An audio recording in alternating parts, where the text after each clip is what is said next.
Praise the Lord. പ്രഭാത ചിന്തയ്ക്കായി 139 സങ്കീർത്തനം 7 വാക്യം. നിന്റെ ആത്മാവിനെ ഒളിച്ച് ഞാൻ എവിടേക്ക് പോകും? തിരുസന്നിധി വിട്ട് ഞാൻ എവിടേക്ക് ഓടും? കർത്താവിൻ്റെ പുണ്യനാമം ഈ പ്രഭാതത്തിൽ മഹത്വപ്പെടുമാറാകട്ടെ. തിരുവചനം ശ്രവിക്കുന്ന എല്ലാ ദൈവമക്കളെയും ക്രിസ്തുയേശുവിൻ്റെ ധന്യനാമത്തിൽ വന്ദനം ചെയ്യുന്നു. ദാവീദ് രാജാവിന് പല അറിവുകളുണ്ടായിരുന്നു, പല ജ്ഞാനങ്ങളുണ്ടായിരുന്നു.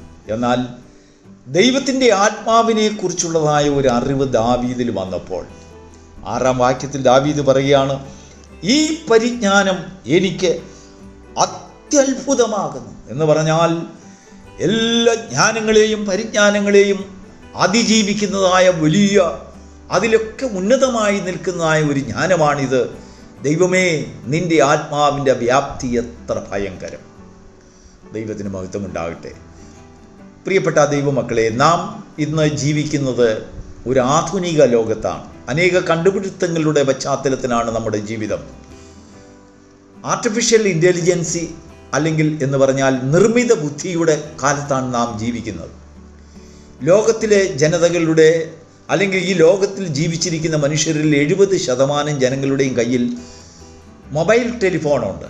ഈ മൊബൈൽ ടെലിഫോൺ നഷ്ടപ്പെട്ടാൽ, അത് ഡാമേജ് ആയാൽ അല്ലെങ്കിൽ അപഹരിക്കപ്പെട്ടാൽ, എന്തെങ്കിലും ഒന്ന് സംഭവിച്ചാൽ ആ മൊബൈൽ ഫോൺ കണ്ടുപിടിക്കുവാനുള്ളതായ ഒരു ലൊക്കേറ്റർ സംവിധാനം അതിൻ്റെ നിർമ്മാതാക്കളുടെ കയ്യിലുണ്ട്. അല്ലെങ്കിൽ ആ ടെലിഫോണും ഉപയോഗിച്ചുകൊണ്ട് ഒരു മനുഷ്യൻ ഒളിവിൽ പോയാൽ അവൻ ഏത് സ്ഥലത്തായിരിക്കുന്നു എന്ന് അവനെ ലൊക്കേറ്റ് ചെയ്യുവാനുള്ളതായ സംവിധാനം അന്വേഷണ സംഘത്തിൻ്റെയും പോലീസിൻ്റെയും കയ്യിലുണ്ട്. അതിന് കാരണം ആ ടെലിഫോണിൽ ഉൾപ്പെടുത്തിയിരിക്കുന്നതായ ഒരു ഇൻ്റൽ ചിപ്പാണ്. അതാണ് ലൊക്കേറ്റ് ചെയ്യുന്നത്. അതിനൊരു ഭാഷയുണ്ട്, അതിനൊരു ശക്തിയുണ്ട്. അതിന് ചില സിഗ്നലുകൾ പുറപ്പെടുവിക്കുവാൻ കഴിയും. ആ സിഗ്നലുകളെ റീഡ് ചെയ്യുവാനുള്ളതായ സംവിധാനം ഇന്ന് ലോകത്തിലുണ്ട്. ഇതുപോലെ തന്നെയാണ് ദൈവം മനുഷ്യനെ സൃഷ്ടിച്ചപ്പോൾ അവൻ്റെ മൂക്കിൽ ജീവശ്വാസം ഊതി മനുഷ്യൻ ജീവനുള്ള ദേഹിയായി തീർന്നപ്പോൾ അവൻ്റെ ഉള്ളിൽ ദൈവവുമായി കമ്മ്യൂണിക്കേറ്റ് ചെയ്യുന്നതായ ഒരു ശബ്ദ സംവിധാനം നിലവിൽ വന്നു. കയീൻ ഹാബേലിനെ കൊന്നപ്പോൾ അവൻ വിചാരിച്ചു ആരും അറിയാതെ രക്ഷപ്പെടാം. പല ഉപായങ്ങളും അതിനുള്ളതായ പല തർക്ക സംഗതികളും വാക്കുകളും കയീൻ കണ്ടുപിടിച്ച് റെഡിയാക്കി വെച്ചു. ആരെങ്കിലും ചോദിച്ചാൽ ഇത് പറയണം. ദൈവം തന്നെ അവൻ്റെ മുൻപിൽ പ്രത്യക്ഷപ്പെട്ട് അവനോട് ചോദിക്കുകയാണ്, കയീനെ, നിന്റെ സഹോദരനായ ഹാബേൽ എവിടെ? ഞാൻ ഹാബേലിൻ്റെ സൂക്ഷിപ്പുകാരനാണോ എന്ന് കയീൻ ദൈവത്തോട് ചോദിച്ചു. ദൈവത്തോട് മുഖാമുഖം സംസാരിച്ചതായ ആ ഒരു കാലം ദൈവത്തിന് മഹത്വമുണ്ടാകട്ടെ. അതിൻ്റെ അർത്ഥം ദൈവം കയീനോട് പറയുകയാണ്, നിൻ്റെ സഹോദരൻ്റെ രക്തം ഭൂമിയിൽ നിന്ന് എന്നോട് നിലവിളിക്കുന്നു.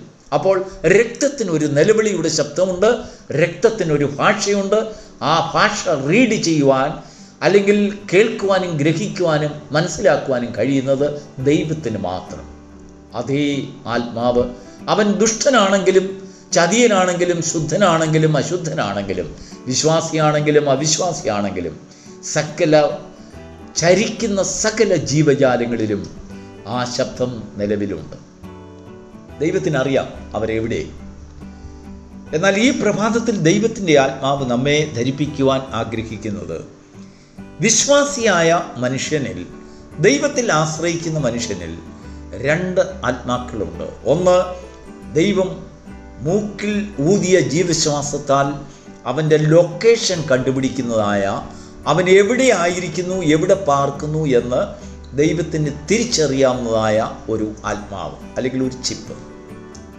അതിനുശേഷം അവൻ തന്നെ അവനെ പരിശോധിക്കുവാൻ ദൈവം കൊടുത്തിരിക്കുന്നതായ ഒരു ടൂൾസ്. ദൈവത്തിനും മനുഷ്യനും തമ്മിൽ സംസാരിക്കാൻ മുഖാമുഖമായി അവൻ അറിഞ്ഞിരിക്കുന്ന ഭാഷയിൽ നിന്ന് അവൻ്റെ ദേഹിക്ക് മനസ്സിലാകുന്ന ഭാഷയിൽ കൂടെ ദൈവത്തോട് സംസാരിക്കുവാനുള്ള ഒരു കമ്മ്യൂണിക്കേഷൻ പോയിന്റ് ദൈവം കൊടുത്തു. അതാണ് പരിശുദ്ധാത്മാവ്. ദാവീദ് ദൈവത്തോട് പറയുന്നു, നിന്റെ പരിശുദ്ധാത്മാവിനെ എന്നിൽ നിന്ന് എടുത്തു മാറ്റരുത്. കാരണം അതുകൊണ്ടാണ് ഞാൻ എന്നെ തന്നെ ശോധന ചെയ്യുന്നത്. നിങ്ങളെ തന്നെ ശോധന ചെയ്യുമെന്ന് ദൈവം നമ്മോട് പറയുമ്പോൾ നാം ആ പരിശുദ്ധാത്മാവിൻ്റെ ആ വലയത്തിൽ നിന്നുകൊണ്ടാണ്, അതിൻ്റെ ശക്തിയാണ് നാം ഉപയോഗിക്കുന്നത്. മനുഷ്യനെ ശോധന ചെയ്യുവാൻ പരിശുദ്ധാത്മ ശക്തി എന്ന ഒരു ടൂൾസ് ആവശ്യമാണ്. ദൈവത്തിന് മഹത്വമുണ്ടാകട്ടെ. ശാലോമോൻ താൻ സഭാപ്രസംഗി പുസ്തകം എഴുതുമ്പോൾ താൻ പറയുകയാണ്, മനുഷ്യനും മൃഗങ്ങളും ചത്താൽ ദൈവത്തിങ്കിലേക്കല്ലേ പോകുന്നു, ഒരിടത്തേക്കല്ലേ പോകുന്നു. ശരിയാണ് താൻ എഴുതിയത്. പരിശുദ്ധാത്മാവിനെ കുറിച്ചുള്ളതായ ഒരു ജ്ഞാനവും അറിവും അല്ല ശാലോമോൻ അവിടെ പറഞ്ഞിരിക്കുന്നത്.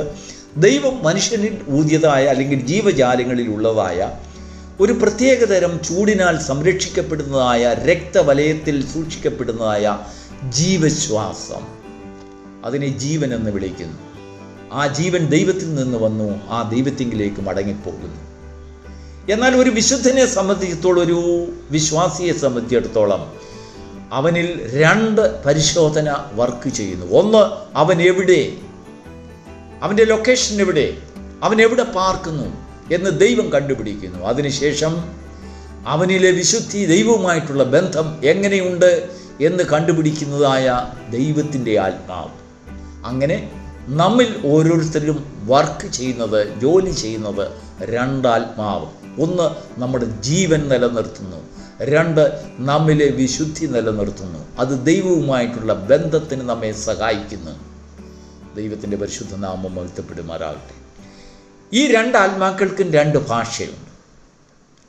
ഒരു ഭാഷ ദൈവത്തിന് മാത്രം മനസ്സിലാകുന്ന ഭാഷ, അത് നമ്മുടെ ജീവൻ്റെ ഭാഷ. രണ്ടാമത്തെ ആത്മാവിൻ്റെ ഭാഷ നാമും ദൈവവും പരസ്പരം തിരിച്ചറിയുന്നു. നമുക്ക് നമ്മുടെ ഭാഷയിൽ അത് പ്രതിധ്വനിക്കപ്പെടുന്നു, ദൈവത്തിന് ദൈവത്തിൻ്റെ ഭാഷയിൽ അത് മനസ്സിലാകുന്നു. അതുകൊണ്ടാണ് പെന്തക്കോസ്ത് നാളിൽ ദൈവത്തിൻ്റെ ആത്മാവ് മനുഷ്യനിൽ കടന്നു വന്നപ്പോൾ അവിടെ കൂടിയിരുന്നവരിലൊക്കെയും അവരവരുടെ ഭാഷകളിൽ അവർക്ക് അതിൻ്റെ അർത്ഥം, മർമ്മങ്ങളെ, ദൈവിക മർമ്മങ്ങളെ, ദൈവം സംസാരിക്കുന്ന ഭാഷകളുടെ അർത്ഥങ്ങളെ തിരിച്ചറിയുവാൻ സഹായിച്ചത്.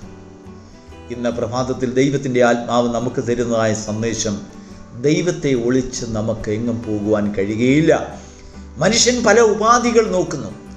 അനേക ഗ്രഹങ്ങളുടെ, ചൊവ്വാഗ്രഹത്തിൻ്റെ, ബുധനിൽ, ചന്ദ്രനിൽ, നക്ഷത്രങ്ങളുടെ ഇടയിൽ കൂടുവയ്ക്കുവാനും മരണത്തിൽ നിന്ന് രക്ഷപ്പെടുവാനും ദീർഘായുസ്സുള്ളവനുമായി പരിജ്ഞാനമുള്ളവനായി ദൈവത്തെ പോലെ ആകുവാൻ മനുഷ്യൻ ആഗ്രഹിക്കുന്നുവെങ്കിലും ദൈവത്തിൻ്റെ വചനം പറയുന്നത്, നീ കഴുകനെ പോലെ ഉയർന്ന നക്ഷത്രങ്ങളുടെ ഇടയിൽ കൂടുവച്ചിരുന്നാലും ശരി, I will bring you down.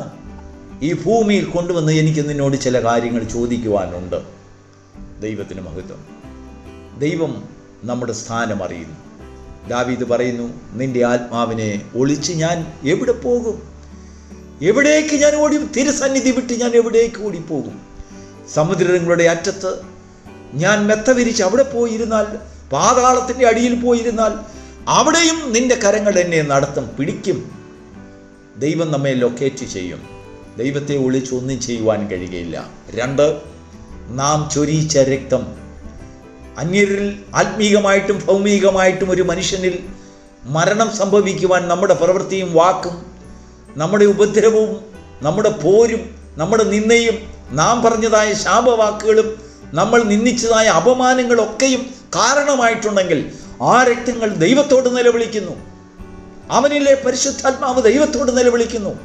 അവനിലെ ജീവന്റെ ആത്മാവ് ദൈവത്തോട് നിലവിളിക്കുന്നു.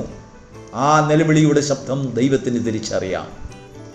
മനുഷ്യനെ അവൻ്റെ ഉടയവരായി ദൈവം മാത്രം നിലനിൽക്കുന്നു. മനുഷ്യൻ ദുഷ്ടനാണെങ്കിലും പിന്മാറ്റക്കാരനാണെങ്കിലും മുൻമാറ്റക്കാരനാണെങ്കിലും വിശ്വാസിയാണെങ്കിലും അവിശ്വാസിയാണെങ്കിലും മനുഷ്യനാണോ, അവൻ ദൈവത്തിൻ്റെ സമ്പത്താണ്. ദൈവത്തിന് മാത്രം അവന്മേൽ അധികാരം. നമുക്ക് അവന്മേൽ അധികാരമില്ല. നാം നമ്മെ തന്നെ വിധിക്കുന്നവരായി തീരട്ടെ. നാം എങ്ങനെയിരിക്കുന്നു എന്ന് മാത്രം ചിന്തിക്കുവാൻ വേണ്ടിയാണ് പരിശുദ്ധാത്മാവ് നമ്മിൽ തന്നിരിക്കുന്നത്. അന്യരുടെ വിശുദ്ധിയും അന്യരുടെ സ്ഥാനങ്ങളും പരിശോധിക്കുവാൻ ദൈവം നമ്മിൽ ആത്മാവിനെ തന്നിട്ടില്ല. ദൈവം നമ്മിൽ പരിശുദ്ധാത്മാവിനെ തന്നിട്ടില്ല. ദൈവത്തിൻ്റെ ആത്മാവ് ഈ പ്രഭാതത്തിൽ ദാവീദിൽ കൂടെ നമ്മോട് സംസാരിച്ചത്, കർത്താവേ, തിരുസന്നിധി വിട്ട് ഞാൻ എവിടേക്ക് ഓടിപ്പോകും? ഈ ജ്ഞാനം എനിക്ക് അത്യുത്ഭുതമാകുന്നു. ഈ പരിജ്ഞാനം പ്രാപിച്ച മനുഷ്യൻ ഭാഗ്യവാൻ. God bless you.